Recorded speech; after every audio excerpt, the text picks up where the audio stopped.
ये जानते हुए कि तुम हमें कत्ल के इल्जाम में गिरफ्तार करके पुलिस थाने ले जा रहे हो, हम बिना इज्जत के तुम्हारे जीप में बैठ गए।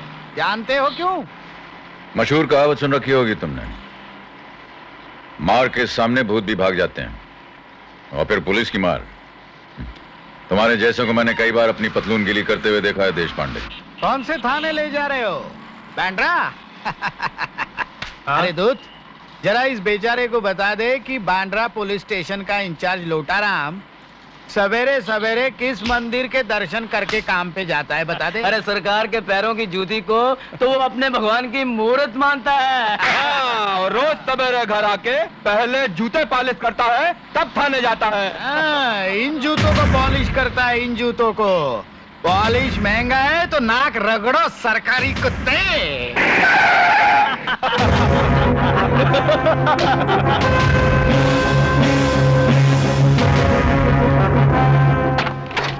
Thank you. डर गया साला।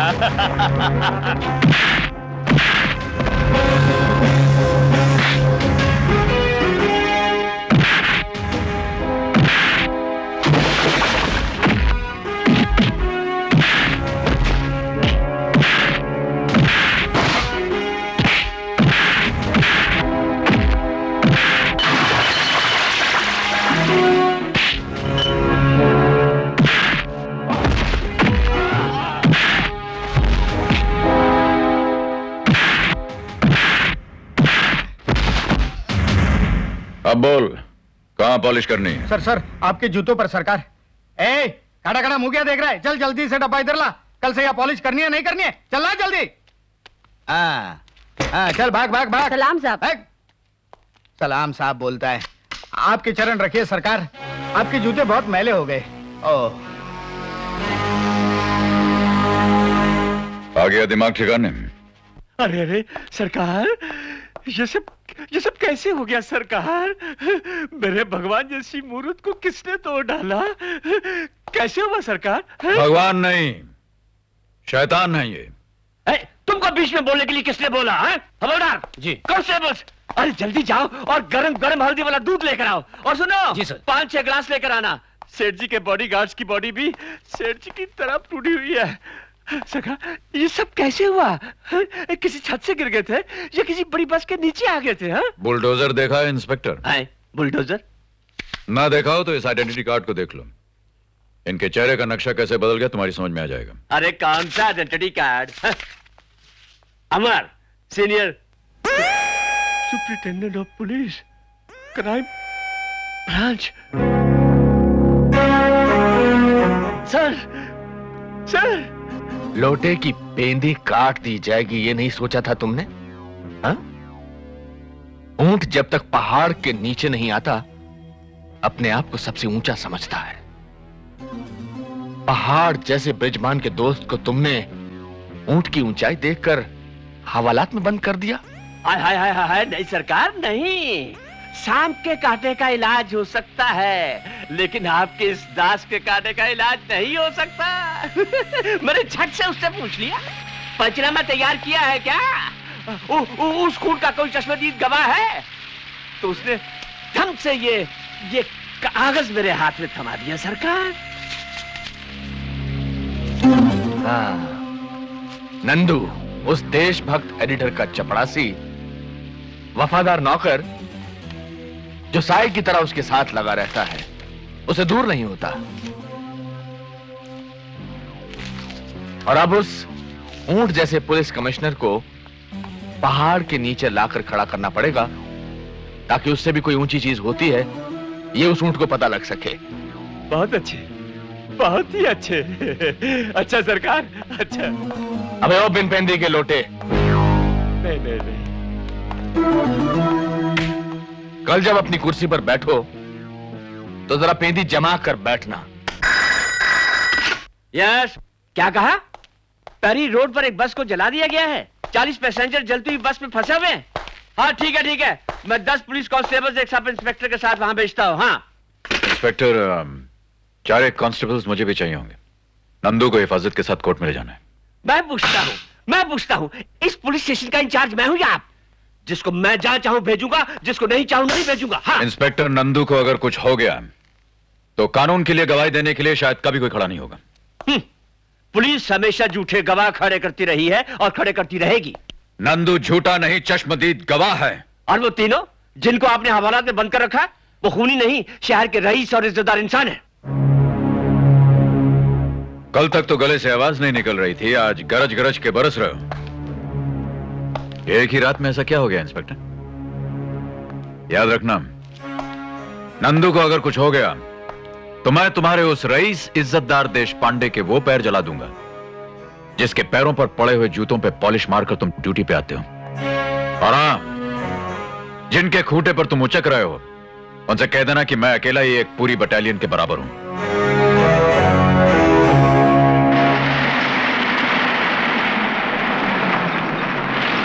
बस 2 मिनट नंदू, मैं उन तीनों को लेकर अभी आया। ओए कांस्टेबल,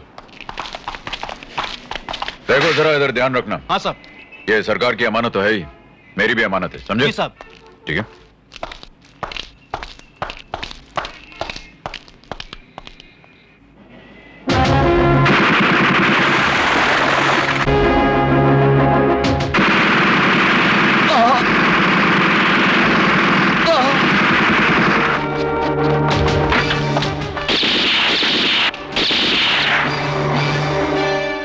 कहां जाओगे हरामजादो?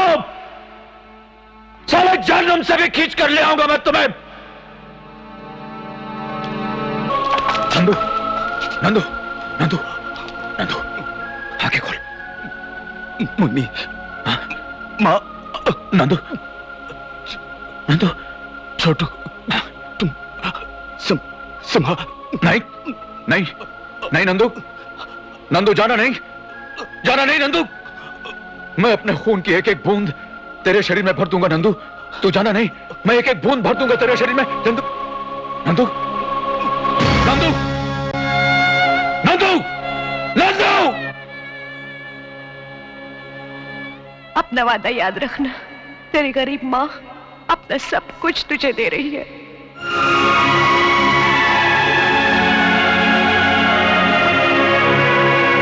रुक जाओ, रुक जाओ, रुक जाओ, रुक जाओ। कहाँ ले जा रहे हो इसे? पोस्टमार्टम के लिए ले जा रहे हैं माँ जी।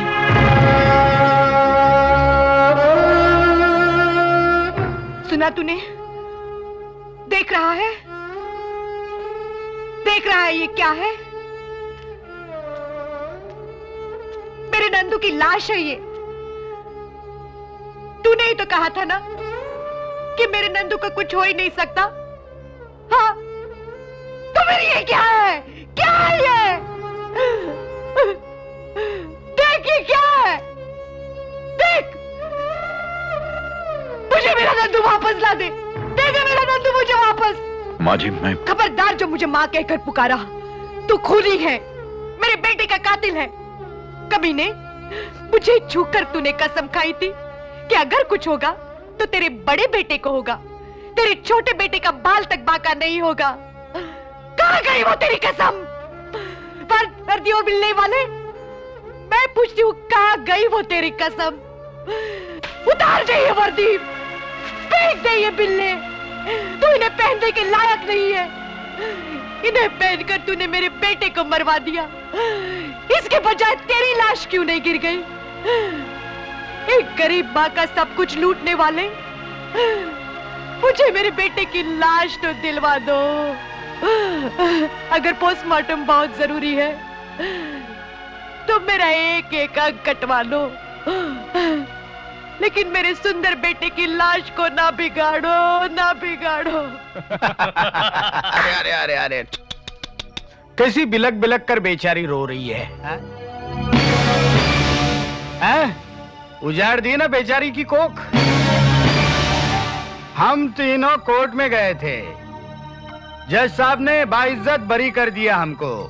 बोले कि सीआईडी ब्रांच के सीनियर सुपरिटेंडेंट ऑफ पुलिस को फौरन हाजिर किया जाए।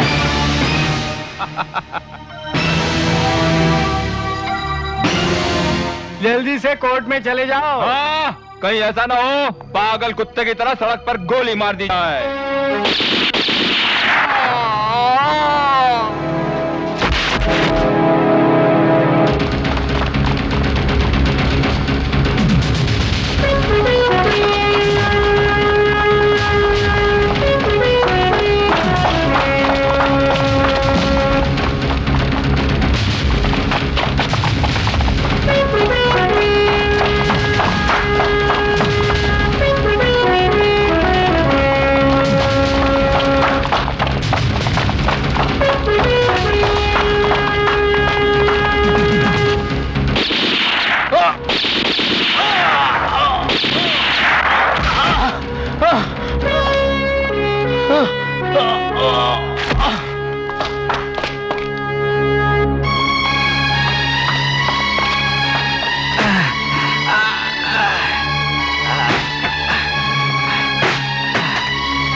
लीजिए जज साहब, हथियार भी है, गवाह भी है, कातिल भी है और सड़क पर पड़ी हुई देशपांडे की लाश भी।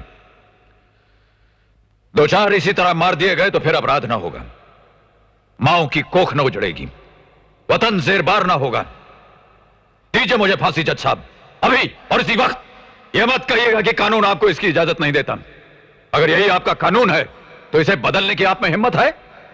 बोलिए, जवाब दीजिए। ये देश पर कुर्बान होने वाला एक सिपाही बोल रहा है जज साहब, कोई अपराधी नहीं। इस सोते हुए देश को झंझोड़ डालिए जज साहब, काट डालिए इसके वो अंग जो सड़ गए हैं। कितनी लाशें शमशान ले जाएंगे आप? कितने कब्रिस्तान नए बनाएंगे आप? कितने जज साहब? आज जिन्हें नाज है हिंद पर वो कहां हैं? बुलाइए उन्हें जज साहब, दिखाइए उन्हें, और अगर वो सो गए हो तो भगवान के लिए जगाइए उन्हें। ताज़ीरात हिंद दफा 302 के तहत अमर को फांसी की सजा सुनाई जाती है। रुक जाइए जज साहब, इसे फांसी का फैसला सुनाने से पहले एक बात बार बार गौर से सोच लीजिएगा आप। ये देश का सिपाही है, वो सिपाही जिसने बचपन से मेरी आंखों के सामने इस देश की धरती को अपने खून से सींचा है। अपनी जान पर खेलकर इसने ऐसे कारनामे किए जिसका कर्ज ये देश ताजिंदगी नहीं उतार सकता। ये अगर सोया है तो देश के लिए, जागा है तो देश के लिए। इसने एक एक सांस ली है तो इस देश की खातिर, और आज इसकी सांसों को, इसके दम को इस देश का कानून कब्ज कर लेना चाहता है। क्यों? सिर्फ इसलिए कि इसने 3 विद्रोहियों को खुलेआम सड़क पर अपने हाथों से मार डाला। और यही खून अगर इसने सरहद के उस पार किए होते तो आज हम सब ने मिलकर इसे परमवीर चक्र दिया होता। जज साहब, जब फैसला आप अकेले पर छोड़ दिया गया है तब आप इसे फांसी के फंदे पर लटका देना चाहते हैं। अगर मौत ही देनी है तो ऐसी मौत दीजिए इसे जो इसकी शान के काबिल हो, इस देश की आन के काबिल हो, और जिसकी मिसाल आने वाली नस्लें सदियों सदियों तक देती रहे।